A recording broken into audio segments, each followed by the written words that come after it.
कहते हैं कि हवस की भूख एक आग की तरह होती है, जब लग जाए तो जंगल की आग की तरह बढ़ती ही चली जाती है।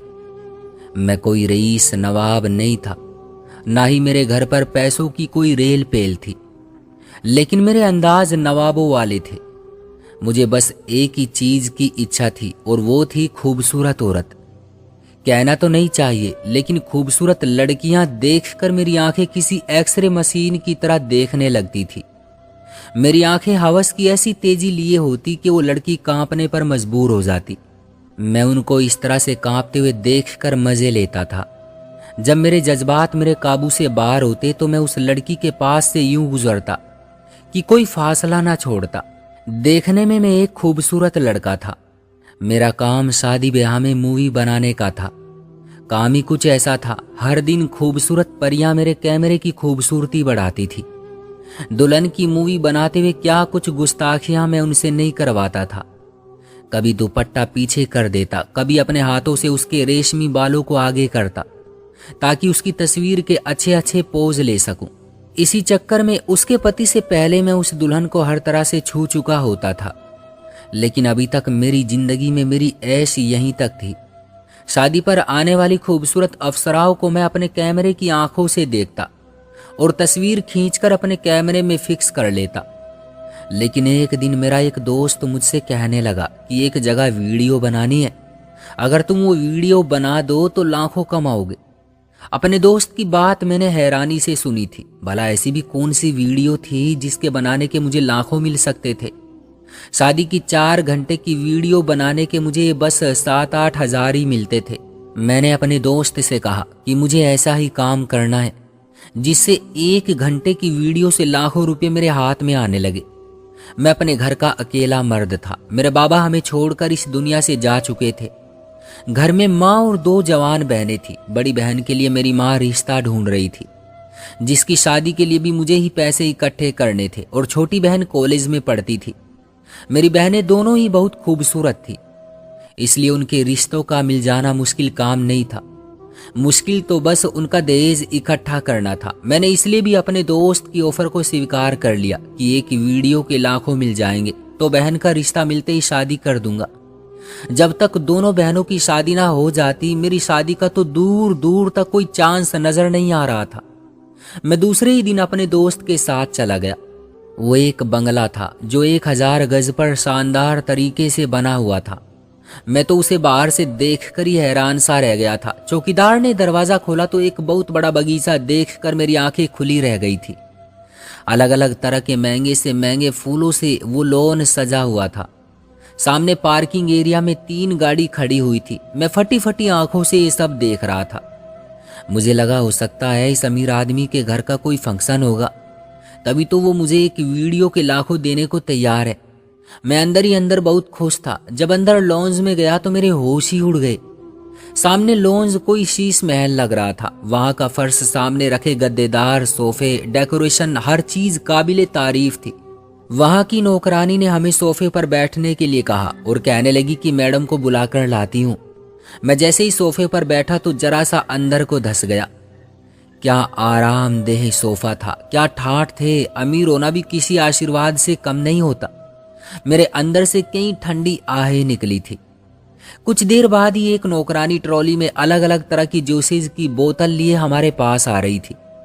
अभी हम जूस पी ही रहे थे, सामने जीने से एक 40 साल की औरत उतर रही थी। उसने नाइट ड्रेस पहन रखी थी जो काफी बेहुदा था। फिर वो औरत खूबसूरत भी थी। मेरी नजरें तो ऐसे बेमिसाल हुस्न को देखकर आंखें झपकना ही भूल जाती थी, इसलिए उसके जिस्म पर भी मैं नजरें गाड़े हुए था। वो मोबाइल कान पर लगाए किसी से बातें कर रही थी। उसका हुस्न देखने के काबिल था। वो जैसे ही सीढ़ियां उतरकर नीचे आई, मेरे दोस्त ने मुझे खड़े होने का इशारा किया तो मैं चौंका था, वरना मैं तो उसी के हुस्न में खोने लगा था।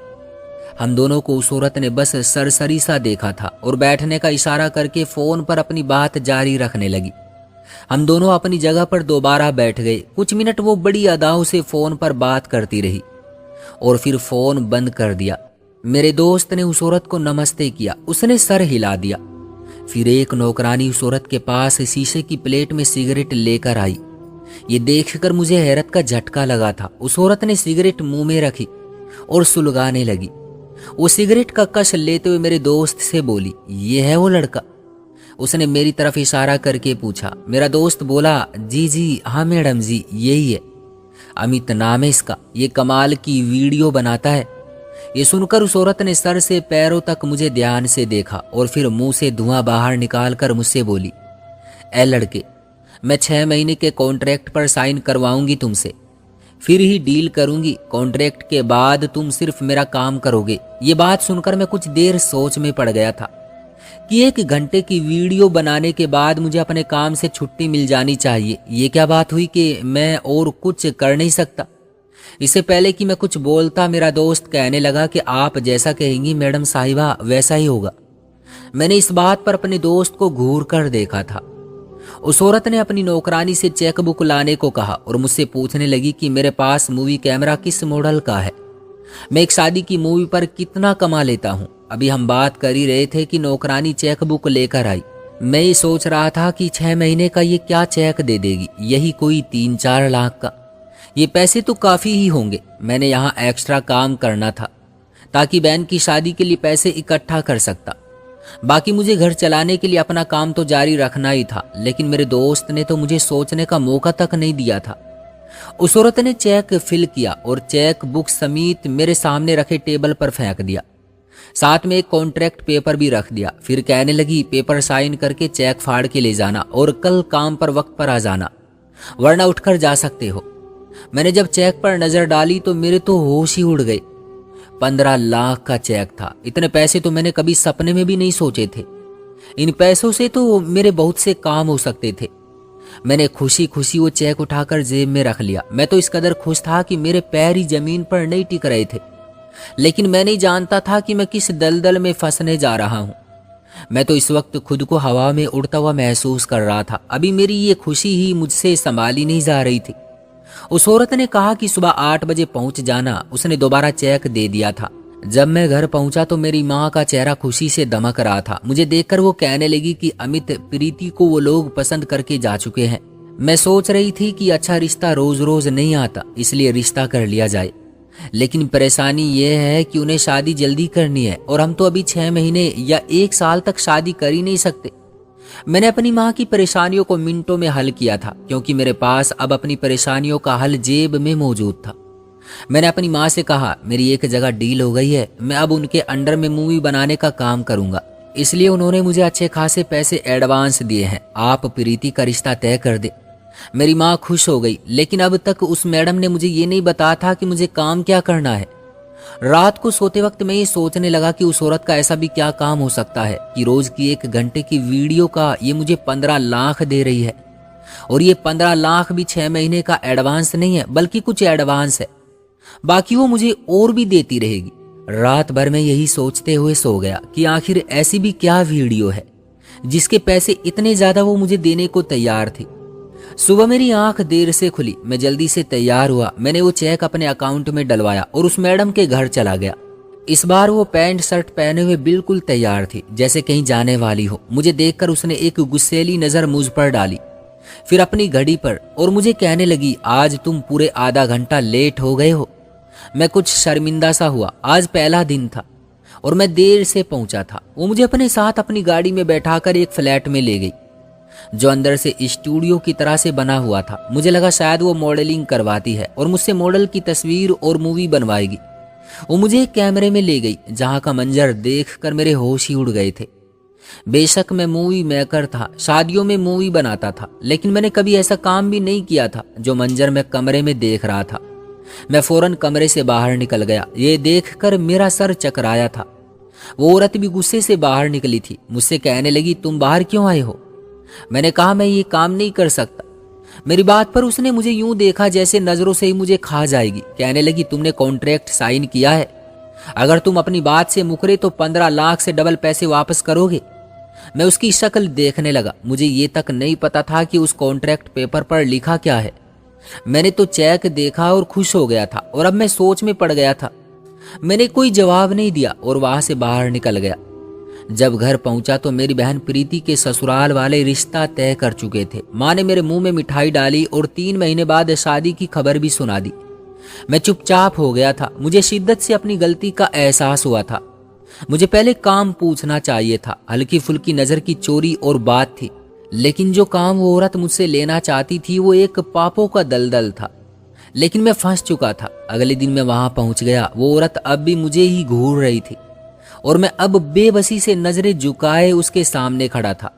कहने लगी, क्या सोचा है तुमने? मैंने कहा, मुझे आपका काम मंजूर है। वो मुझे दोबारा से उसी फ्लैट में ले गई। अब मैं अनजान नहीं था, जानता था कि बंद दरवाजे के पीछे कौन सा घिनौना खेल खेला जा रहा था। मैं कमरे में दाखिल हुआ। नाइट बल्ब की हल्की सी रोशनी कमरे में फैली हुई थी। सामने बेड पर एक लड़की बेहोशी की हालत में लेटी हुई थी। मैं सामने लगे कैमरा स्टैंड के पास जाकर खड़ा हो गया। मेरा काम ऐसा नहीं था कि जिसको आंखें बंद करके करता। वो औरत मुझे बता रही थी कि मुझे कब कब अपने कैमरे को जूम करना है और कब नहीं करना। मेरा दिल अंदर से बड़ी जोर से धड़क रहा था। मेरा जमीर मुझे झिंझोड़ रहा था। मैंने खुद को झटका और सोचों से आजाद किया। मुझे एक गंदी वीडियो बनानी थी। मैं ये नहीं जानता था कि बेड पर लेटी हुई लड़की एक वेश्या है या फिर धोखे से लाई गई शरीफ घराने की लड़की। उस वक्त वो बेहोशी में थी। उस वक्त उसके कमरे में 3 मर्द मौजूद थे जिन्होंने उस लड़की के साथ गलत काम करना था और मुझे वो वीडियो कैमरे में रिकॉर्ड करनी थी। अब तक मैंने ऐसी फिल्में कभी कभार दोस्तों के साथ मिलकर ही देखी थी, लेकिन इस तरह सामने ये सब होते देखना, इसका तो कभी सपने में भी नहीं सोचा था। बहुत बार मेरा हाथ कांपा था। मेरा दिल इस जुल्म पर उछलकर हलक में आया था। बड़ी बेरहमी से उस लड़की के साथ बहुत बुरा सलूक किया जा रहा था। वो बेहोशी में भी अपना आप छुड़वाने की कोशिश कर रही थी, रो रही थी, मुझे छोड़ दो, ऊपर वाले के लिए मुझे छोड़ दो की आवाज आ रही थी। 2 घंटे बाद मैं कमरे से बाहर निकल गया और मेरी हालत ये थी कि मैं पसीने से भीगा हुआ था। मेरा पूरा जिस्म कपकपा रहा था। पहली बार मैंने ये सब अपनी आंखों से होते देखा था। मैं फौरन वहां से बाहर निकला और अपने घर चला गया। ना मुझसे ठीक से खाना खाया गया, ना ही मैं सो सका। आंखें बंद करता तो उस लड़की की तकलीफ भरी सिसकियां मेरे कानों में गूंजने लगती थी। मेरी आंखों के सामने वही मंजर घूमने लगता। मैं उठकर बैठ जाता, लेकिन ये हालत भी मुझ पर कुछ दिन ही छाई रही। फिर आहिस्ता आहिस्ता मैं शायद इस पाप का आदी होने लगा था। मेरे हाथों में अब कपकपाहट नहीं होती थी। मैं अब मूवी बनाते हुए घबराता नहीं था, या यूं समझ ले कि पाप की स्याही ने मेरे दिल को काला करना शुरू कर दिया था। अब जो हालत मुझ पर छाने लगी थी वो मेरे जिस्म की हवस थी। मेरे अंदर शैतानी ख्यालात आने लगे थे। मैं अब लड़कियों की सिसकियों और आंसुओं से लुत्फ उठाने लगा था।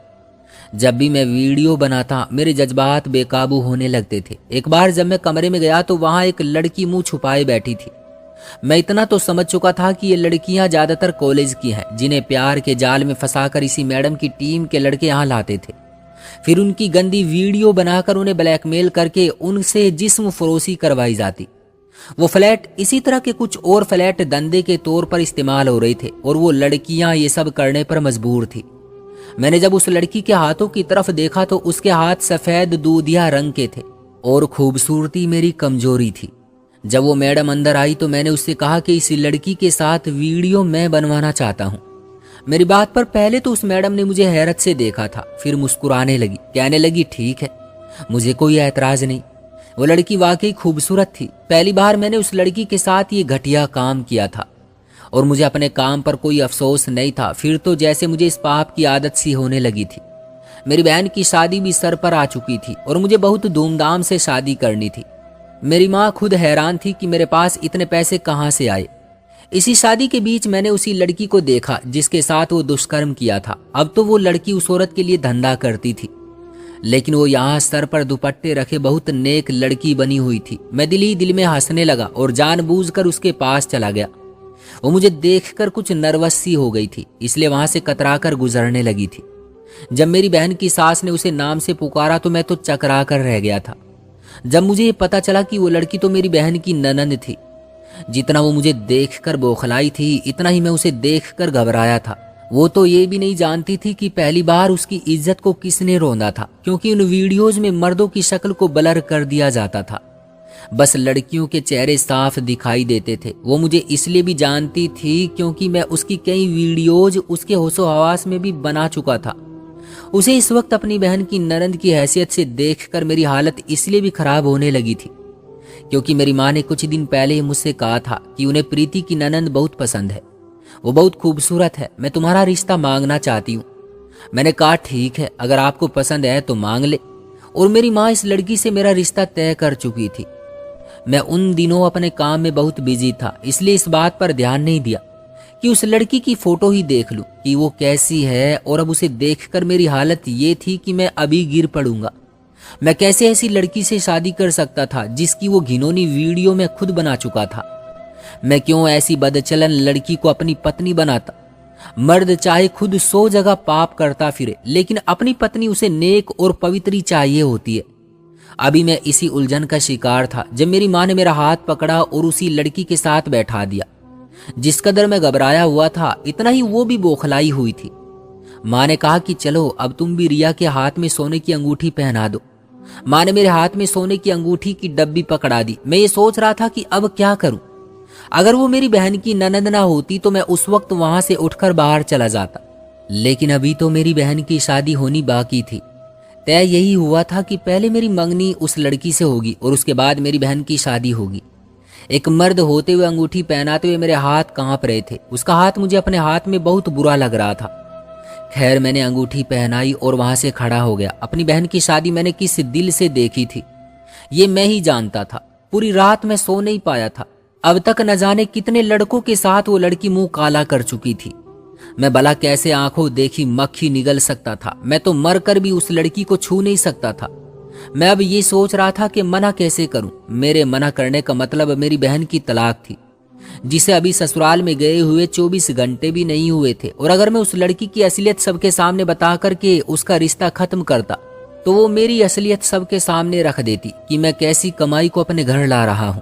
कुछ दिन बाद उसी फ्लैट में मेरा सामना उसी लड़की से हो गया। वो नजरें चुराकर मुझसे कतराने की कोशिश करती हुई वहां से जाने लगी, लेकिन मैं उसके सामने खड़ा हो गया। मैंने कहा कमरे में चलो, मुझे तुमसे बात करनी है। मैंने कहकर उसकी बात भी नहीं सुनी और उसका हाथ पकड़कर उसे खाली कमरे में जाकर दरवाजा बंद कर दिया और नफरत से उसका हाथ झटक दिया। वो मुझे हैरत से देखने लगी। मैंने कहा तुम जानती हो कि तुम क्या हो? अगर तुम मुझसे ये उम्मीद रखती हो कि मैं तुम्हें अपनी पत्नी बनाऊंगा तो ये तुम्हारी गलत फहमी है। मैं तुम जैसी वैश्या को कभी इज्जत नहीं दूंगा, इसलिए इस मंगनी को जितनी जल्दी हो सके तोड़ दो। मुझे पत्नी पवित्र चाहिए, तुम जैसी धंधा करने वाली नहीं। मेरे अंदर जितनी भी कड़वाहट थी वो मैं निकाल चुका था। वो कुछ नहीं बोली और कमरे से बाहर निकल गई।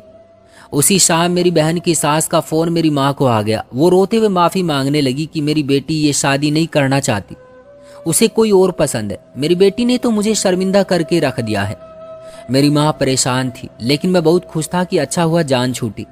इसके बाद उस लड़की से मेरा सामना भी होता तो वो नजरें चुरा कर चली जाती। मैं अब बहुत सुकून से था, लेकिन एक बार मेरे साथ वो हुआ कि मेरी आत्मा कांप कर रह गई। एक लड़की यूनिफॉर्म में उस कमरे में लाई गई थी। उसने अपने स्कार्फ से ही अपना मुंह छुपा रखा था। मुझसे मैडम ने कहा कि जिस लड़के ने इस लड़की के साथ वीडियो बनवानी थी वो जा चुका है, क्योंकि उसकी माँ बीमार थी। इसलिए आज तुम उस लड़की के साथ वीडियो बनवाओगे। मैंने कहा ठीक है, क्योंकि अब मैं ये काम भी खुशी से कर दिया करता था। मैंने कैमरा सेट किया और उस लड़की के पास आकर खड़ा हो गया। सबसे पहले मैंने उस लड़की को दुपट्टे से आजाद किया। उसके बाद उसके चेहरे से कपड़ा हटाने लगा कि तभी कमरे का दरवाजा इतनी जोर से खटका कि मैं घबरा सा गया। मैंने दरवाजा खोला तो वही लड़की मेरे सामने खड़ी थी। कहने लगी कि वो मैडम और उसकी टीम जा चुकी है। मेरी बात ध्यान से सुनो। इस लड़की को कॉलेज के रास्ते से किडनैप किया गया है। ऊपर वाले के लिए इसे यूं ही जाने दो। तुम्हें वीडियो बनानी है तो मेरे साथ बना लो, लेकिन इसे जाने दो। मैंने कहा तुम्हें हाथ भी लगाना पसंद नहीं करता, जाओ यहां से, मुझे अपना काम करने दो। लेकिन वो पीछे नहीं हटी। कमरे में आकर उस लड़की को देखने लगी जो अभी भी अपना मुंह छुपाए बैठी थी। कहने लगी कि ये मेरी जानने वाली बहुत शरीफ लड़की है, ऊपर वाले के लिए इसे छोड़ दो। मैंने उसे कमरे से बाहर निकाला और उस लड़की के चेहरे से दुपट्टा उतार दिया, लेकिन जैसे ही उसके चेहरे की तरफ मेरी नजर पड़ी मेरे होश उड़ गए। वो मेरी छोटी बहन थी। ये देखकर तो मेरे होश ही उड़ गए थे। ये मैं क्या करने जा रहा था और किसके साथ करने जा रहा था? मुझ पर उदासी छाने लगी। मैंने उल्टे कदम लिए और कमरे का दरवाजा खोल दिया तो वो लड़की अब बाहर खड़ी रो रही थी। मुझे देखकर कहने लगी, मैं जानती थी कि तुम्हारी बहन को लाया गया है, मैं नहीं चाहती थी कि तुम उसका चेहरा देखते, लेकिन शायद ऊपर वाले ने तुम्हें आईना दिखाना था। मैं और तुम्हारी बहन एक ही कॉलेज में पढ़ते हैं। वो मुझसे एक क्लास जूनियर है। जैसे उसे यहाँ किडनैप करके लाया गया है, मुझे भी यूं ही लाया गया है, लेकिन मुझे बर्बाद कर दिया गया और मुझे ब्लैकमेल करके मुझसे ये काम लिया जाता है। पता नहीं वो दरिंदा कौन था जिसने पहली बार मेरे साथ वीडियो बनाई। उसका दिल क्यों ये काम करते हुए नहीं कांपा। वो रोने लगी और मैं यूं था कि शर्म से पानी पानी हो चुका था। जिसे मैंने बर्बाद किया था वही मुझे मेरी बहन के सामने शर्मिंदगी से बचाना चाहती थी। मैंने अपनी बहन को बाहों में उठाया और उसे इस फ्लैट से बाहर ले गया। घर पर मैंने ये कह दिया कि वो कॉलेज में बेहोश हो गई थी। इसके बाद मैंने इस बात पर जिद की कि मुझे रिया से शादी करनी है हर हाल में। दूसरी तरफ मेरा कॉन्ट्रैक्ट खत्म हो चुका था। मैंने रो रो कर ऊपर वाले से माफी मांगी थी कि अब कभी उस तरफ नहीं जाऊंगा। मेरी जिद का नतीजा था रिया दुल्हन बनी मेरे कमरे में मौजूद थी। क्योंकि उसका कसूरवार मैं था, इसलिए मैंने उसे दिल से स्वीकार कर लिया। दोस्तों, आपका क्या ख्याल है इस कहानी के बारे में? कमेंट बॉक्स में हमें जरूर बताइएगा। वीडियो को लाइक और चैनल को सब्सक्राइब करना मत भूलिएगा। मैं मिलता हूं आपसे अगली वीडियो में। तब तक के लिए धन्यवाद।